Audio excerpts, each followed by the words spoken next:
Welcome all. I'm Dr. Roberts, and for those joining us for the first time today, why don't we begin this session by introducing ourselves.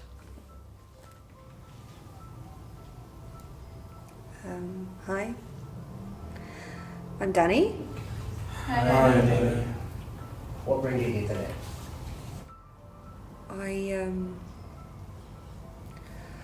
I guess it all started with adulthood. When I was a kid, I had so many different types of friends. Like, we always used to play out on the street together, and it was fun. And even in secondary school, I had like a really close group of friends. But we just all kind of drifted apart, I suppose. Different universities. We just grew up.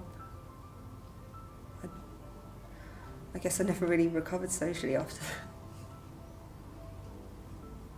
I have a great job. The most beautiful apartment.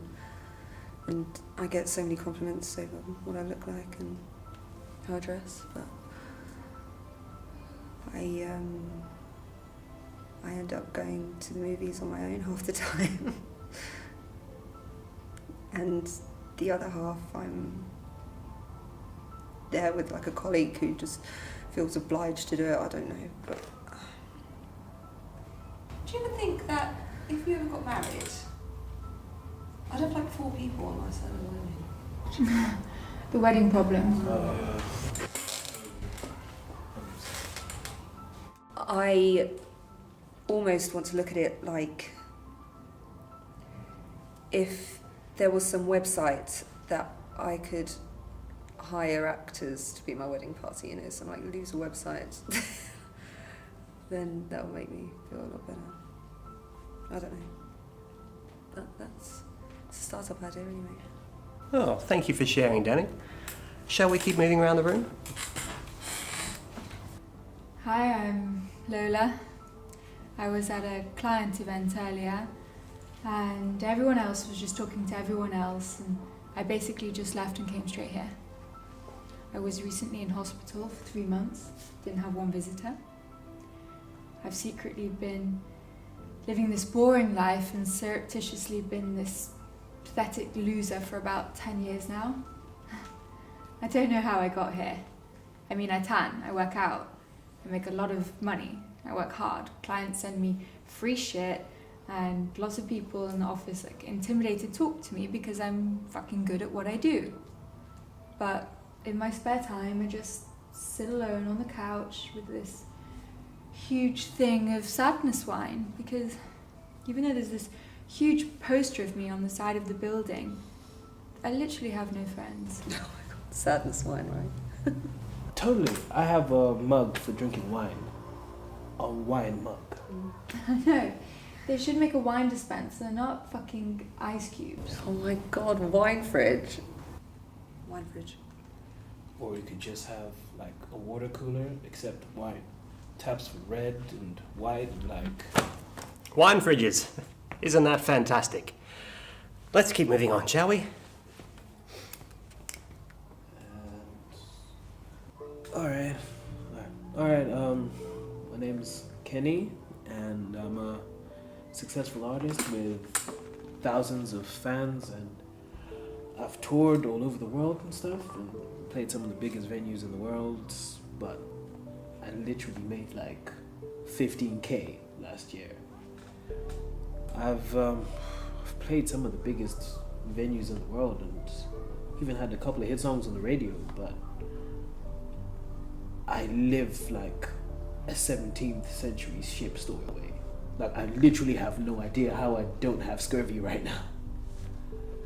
And whenever I go back home, people just stare at me and talk about how famous I am. But, I don't have any money. I'm a poor person. With the way the arts economy is, like, there's definitely some kind of handouts I could be collecting right now if I were actually responsible. Do you ever give homeless people 5s or 10s just to, try and act like you're somehow different than them? I did that on the way here. Like, here you go, buddy. Here's 10 bucks. You know, hope your day turns around. Whilst I'm at home eating baked bean sandwiches, hold the bread, and like I date women, and you know, I guess they probably wonder why I always want to eat in, but it's literally just to save money. And yeah, I guess coming up on 8 years now that I've been a giant loser, I guess. Listening to you, I'm thinking clearly this guy is hugely successful and he's faking being a loser. But it's hard to picture that anyone else is in the same situation as you. Oh my god, totally. I was just thinking, like, why is this super hot chick here? Completely forgetting the whole premise of why everyone is here. Who would like to share next? You over there, you haven't said much. Okay, sure. I'm Nick, and I'm secretly a gigantic loser. Hi, Nick. Hey. Yeah, I was just thinking the same thing. These guys are so normal and extrovert. It's like they don't belong here. I mean, but obviously, who would pretend to be a loser? See me, I have the perfect area of shyness where everyone just thinks I'm aloof instead. So, no, but really, I'm actually just afraid of everything and everyone. And like, I'll leave a party or something just to go in the other room to, you know, recharge myself. And I have this air about me where people think I'm storming off rudely.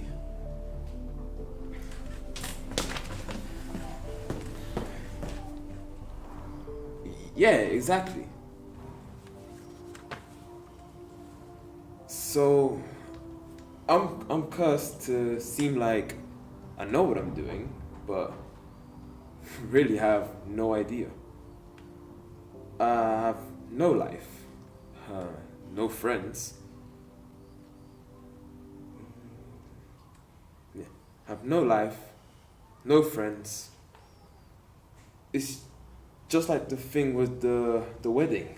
Jesus. The whole time I was sitting there with my arms crossed, smirking. But inside, I was going nuts. I completely know what you mean. I used to have this whole accidental aloofness and then eventually get so jaded by it that it turns into a legitimate aloofness. Like, I don't give a fuck about any of you guys. I mean, I want to, but I gave up a long time ago. Now I just push everyone away. Oh man, you're me in like 6 months. You'd never know, but me too. Fully. That's it. What do you do when the exterior and interior don't match at all? I mean, there's no such thing as normal.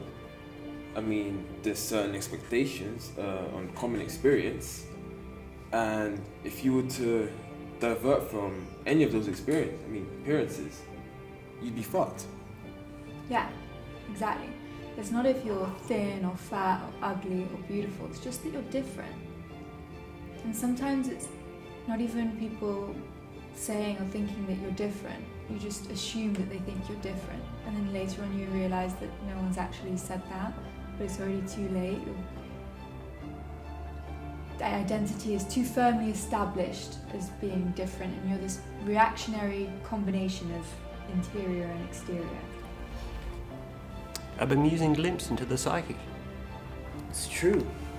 There's probably nothing important about me that you could guess from my appearance. You know? This is terrible advertising. I know. I work in an office with fully functioning adults, and most of my interests include things that I've never even said out loud. Webcomics, anime, sharing the holograms. I mean, oh, fuck, that feels weird. Nihilistically eating ice cream. Women's fashion apps. Probably shouldn't have said that. Fuck, I thought that was just me. Seriously, my flat has the most beautiful kitchen, but my idea of cooking involves a bowl and a packet of Doritos. Oh, but how could that be? You're so pretty and successful. Yeah, sorry, just a secret, complete disaster. My neighbor in my building, some middle-aged, stocky guy. He must do construction or something. He comes home every day alone, sits down, watches TV alone. Even comes home from the pub every Friday night alone. I have never seen this guy with anyone. And all I can think is, that's me. 20 years. That's me in 20 years. Just rotting away in a box flat. Getting excited every time the bills come in the mail. I mean, I suck. I have no friends. I'm poor. But I've superficially elevated myself just enough so that it seems that I'm fine and no one asks me for anything. But I'm not fine. I worry about the future so much. I know. It's like, statistically, someone has to be that old person that dies alone in a heat wave and doesn't get found for weeks. Gets eaten by their cats. And was young once. Why is it so hard to change? Why can't people just ask? The amount of times I've almost posted on Facebook, anyone want to come over and hang out? It's too damn high. Society, I guess. We send out this message that various things indicate success, and if you have even one of these things, then somehow you never again need assistance. And how does that make you feel? Oh, I don't know. I've told people, and they know, but I guess they just can't get past appearances. Well, they can, but only to your detriment. Was that one episode of Seinfeld where he's dating this, what seems like a really great girl, but everyone tells him to ditch her because she's secretly secretly a loser? Well, that's our time for today. I'd like to thank you all for your courage in sharing your experiences on secretly being enormous losers.